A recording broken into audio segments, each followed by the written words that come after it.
All right, another brand new edition of Flyers Daily for the 30th of January, 2024. Flyers Daily, as always, presented by Ticketmaster. Make more memories live. It is also time for part 2 of our All-Star break pseudo bye week Ask Billy episode. It's part 2. So here he is from PhiladelphiaFlyers.com, NHL.com, and HockeyBuzz.com, Bill Meltzer. These two questions I'm going to lump together, and I think it's a really important two questions that are in the same vein. We start with Chris Haight. He says, hashtag Ask Billy, this team looks tired both physically and mentally. Do you think the non-hockey things going on surrounding Hart and Cutter Gauthier have affected this team more than they want to admit? And Anthony, Spunky 41182 says, does it seem like there's a loss of morale over the last week, or is it tired bodies dealing with the rigors of the schedule, reaching a heavy workload? I don't get a sense, Bill, from being around the team and the players that there is, any down morale or any of that. I think especially in season, players look at adversity with, bated breath in a way. They go, okay, you want to give us some adversity? We'll kick its ass. You know what I mean? I think that's the hockey mentality.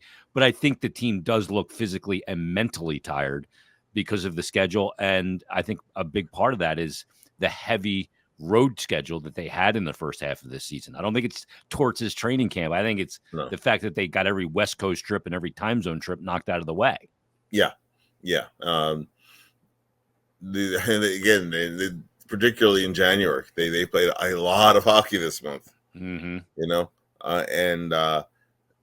And you have veterans like Couturier playing 20 minutes a night every game, right? There's going to be some wear down effect. You have some time, a little bit of time before the stretch drive, but you want to be able to get those guys sufficient rest before you go into it. Listen, they're human beings, and I have no doubt that the Carter Hart situation is a stressful one for everyone on the team, right? And it went from an area where you felt like it's one of the team's biggest strengths, a big question mark right now. Yep. Just like that. Just like that. I don't think I think if anything, the Gauthier thing was more of it brought the group that's already here a little closer together. You don't know, like Travis Sanheim, a guy who's pretty much a laid back type B kind of personality a lot of the time. He was kind of pissed about it. And it was we don't want a guy, kind of said, we don't want a guy here who doesn't want to be here. Yep. And last summer when he skipped development camp and all these guys had done their development camps, they resented that a little bit. So they noticed. They certainly noticed. They noticed it, right? So I actually think that it if anything, it brought that group, that a little bit closer together. Remember that this overlapped also with when the Flyers routed off that 5-game winning streak and 2 of the games without Couturier or Drysdale. Yeah. So I don't think that situation has really had any kind of a negative effect. In terms of loss of morale, I haven't seen that. What I've seen is particularly the last couple of games, the Tampa game, and the Boston game. Exactly what you didn't want to have happen. You fall behind multiple goals early.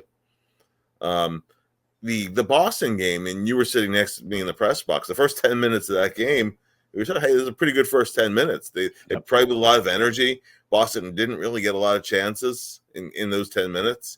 Then Pasternak uses, I think, Sanheim as a screen, shoots between his legs, which you could attest to, right? That's a hard save for a goalie because he's not seeing the puck. Yeah, it doesn't see it off the stick. Yeah, he doesn't see the release point, and next thing he knows, it's on him. So that's if that was a clear-sighted shot, that'd be a bad goal. But with the screen there, that's a very, very tough save.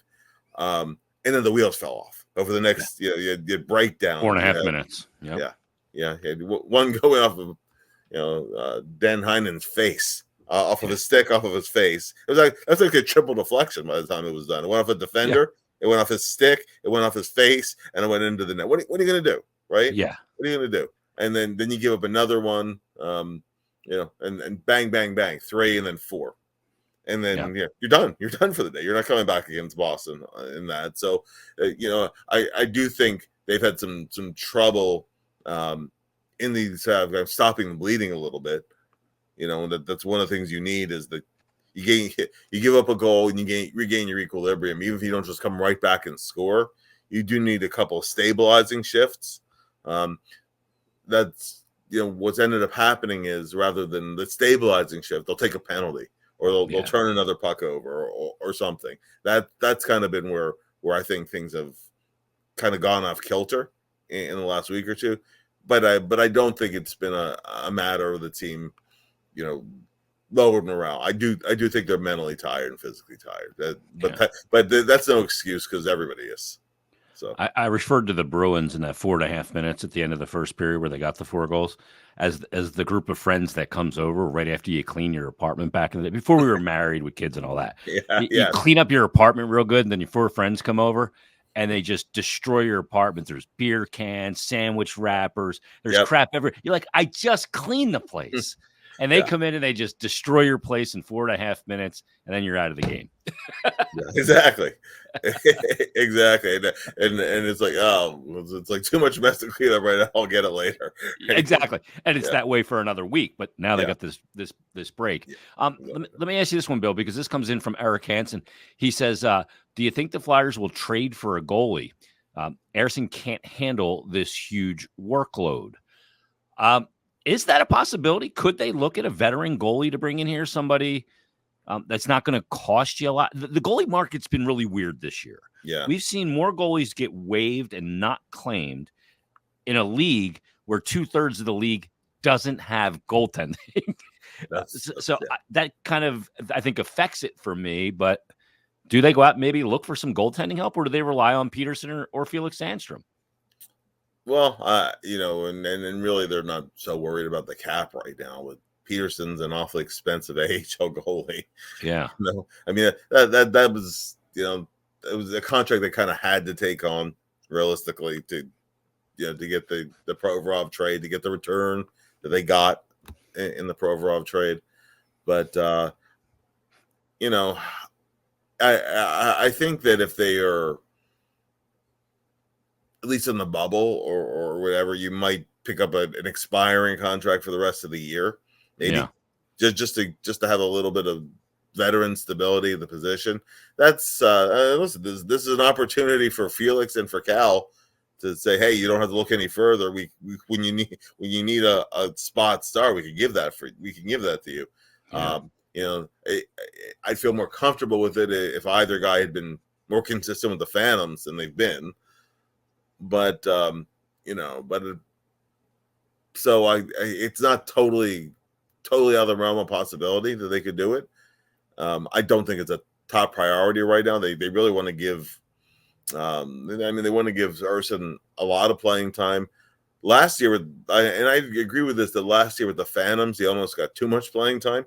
Down and why I thought that like the last week of the season and their playoff series, he was out of gas.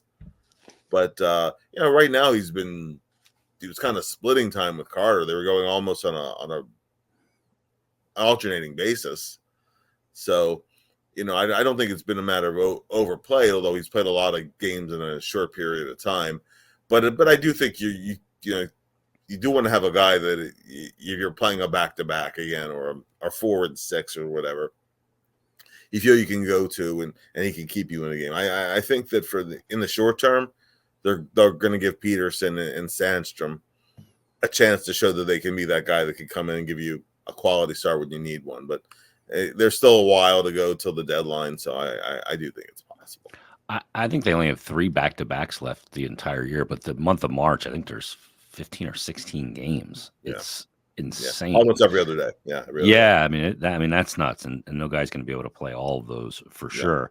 Ersson's played 25 this year. Hartplate's 26, and Peterson now appeared in 3 games with an .889 save percentage and a .338 goals against average. Not exactly great numbers.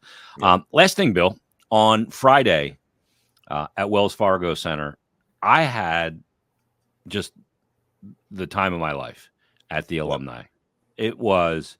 And I've been to some of the alumni games before. I remember I went to the one against Pittsburgh, sat in the stands with my wife and my kids, and we had a blast, and it was great, and seeing some of those players.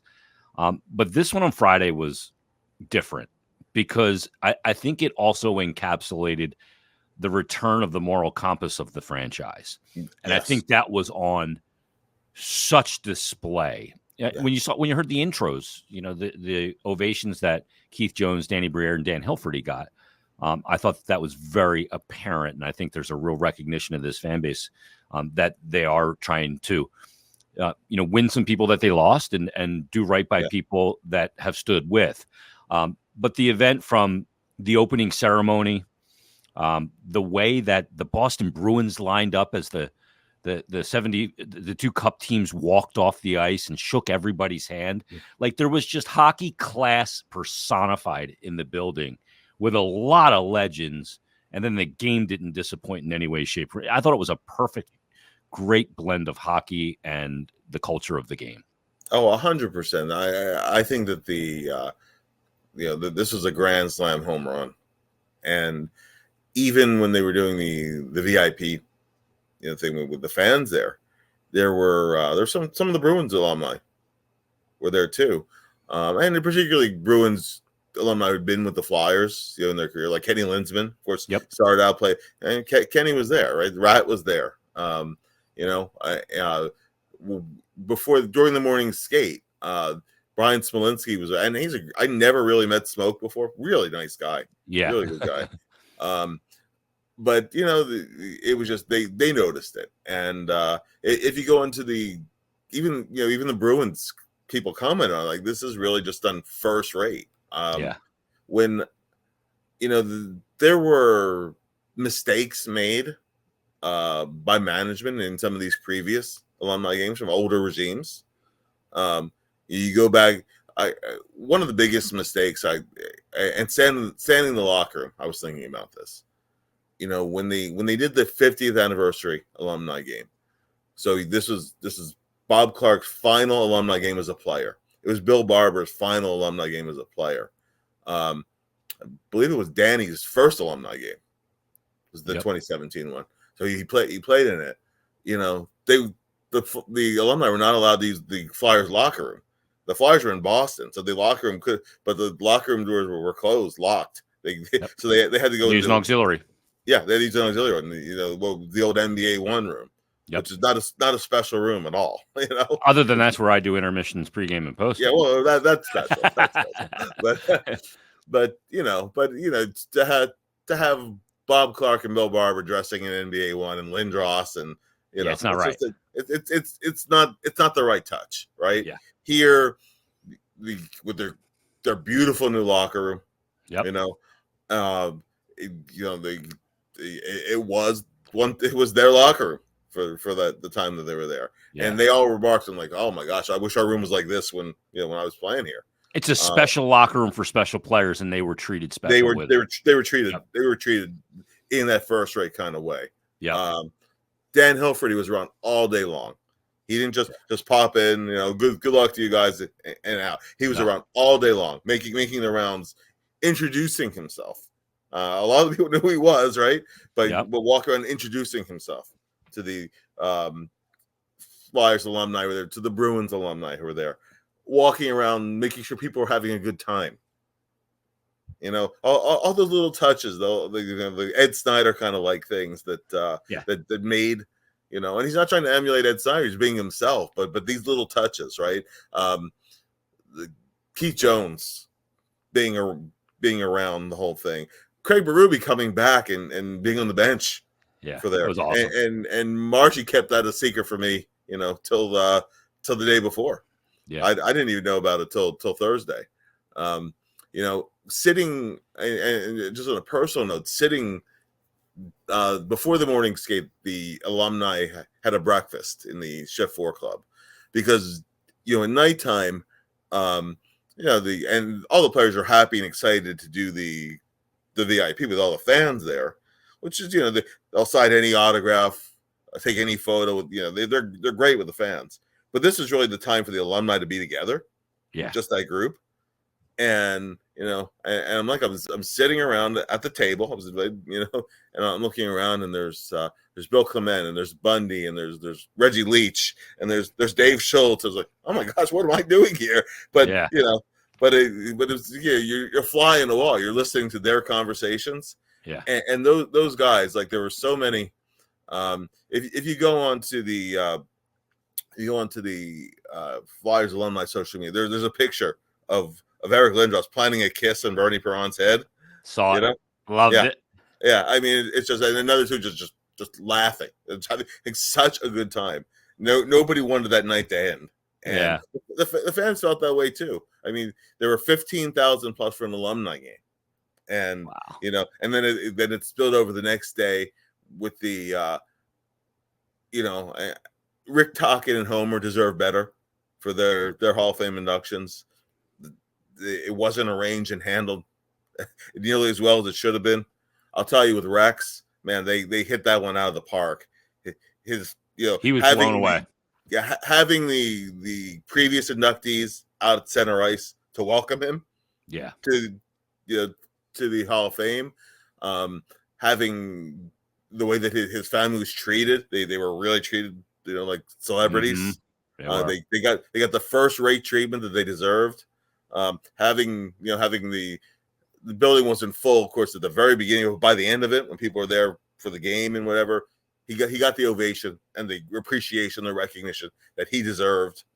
And unfortunately, the game wasn't what we all hoped it was, but the atmosphere was. So just A+ all the way. I had one of those moments where the staging area for them to go out for the ceremony is NBA 1, the locker room that I work out of. Right. And Brian Smith and I got done pregame, and I'm just sitting there in that locker room, and just right across from me was Rex and his family, his wife, daughter, his son's there. And if I just took like a 360 panoramic picture in here, I got Brian Propp here, I got Clarkie, I got Homer, I got Dave Schultz sitting back here, and Jimmy and Joe Watson, and Eric Lindros and John. Yes. They're all in there hobnobbing with each other, and they're like lining up. Tina, the coordinator, is lining them all up in that room. And Dan Hilferty's lined up there, and he looks over around the pillar, and he sees me, and he goes, "Oh, Jason, I didn't even know you were there." And I got up out of my chair, and I walked over to Dan, and he said, "You're being so quiet." And I walked over to him, and I said, "This room is not lost on me." And he looked at me, and he said, "It is not lost on me either."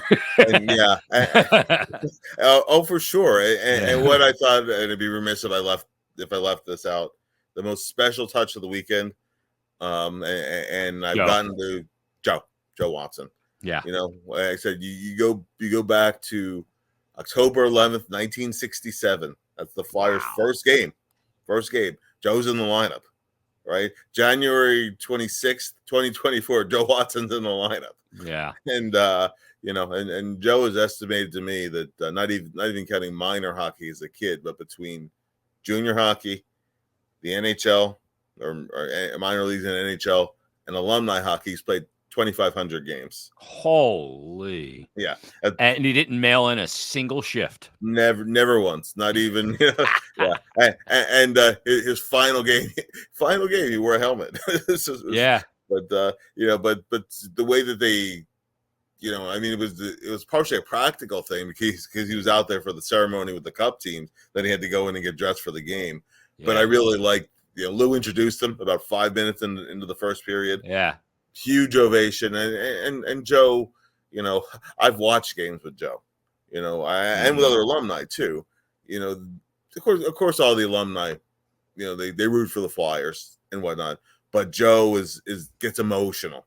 Joe gets upset when the team's not playing well, or he gets excited when they're winning. I mean, he's like a super fan who also happened to play for the team for 10 years and then worked for the team for 30 years after that. So, I think for Joe to get that kind of appreciation and be treated, given the special treatment that he deserved, that was fantastic. That might have been my favorite part of all of it. Yeah, it was great. Maybe my favorite part's the part that not everybody saw. If you saw when they brought the alumni out, Brian Propp had a bright green blazer. And I'll say it on here. Clarkie comes into the room and goes, I can't say it all, but holy bleep, who dressed you, Proper? And Proper goes, this is Florida wear. Clark goes, we're not in Florida. Yeah, that's great. That's great. Yeah, those guys. Yeah, it's the ball busted until the end. Right to the end. Right to the end. That's fantastic. That's the best. Oh, it was so fun. What a great night and great stuff. And I know, Bill, you did a lot of work, and everybody that did work on it, you hit an absolute grand slam, and it couldn't have been done better. So to everybody that was involved in that, from Tina and Cindy Stutman and all the people in her department and every other department, it was fantastic. Great night. That's going to put a wrap on this edition of Flyers Daily. Everybody, we'll be back. We'll have some great guests this week. Owen Tippett's going to join us. I believe we'll have Travis Konechny from All-Star. We'll also have a conversation with Jeremy Drysdale and much more. Brian Boucher is going to join us as well. So we'll have a lot for you on this bye week, so check in daily. And we'll be back tomorrow with yet another brand new Flyers Daily.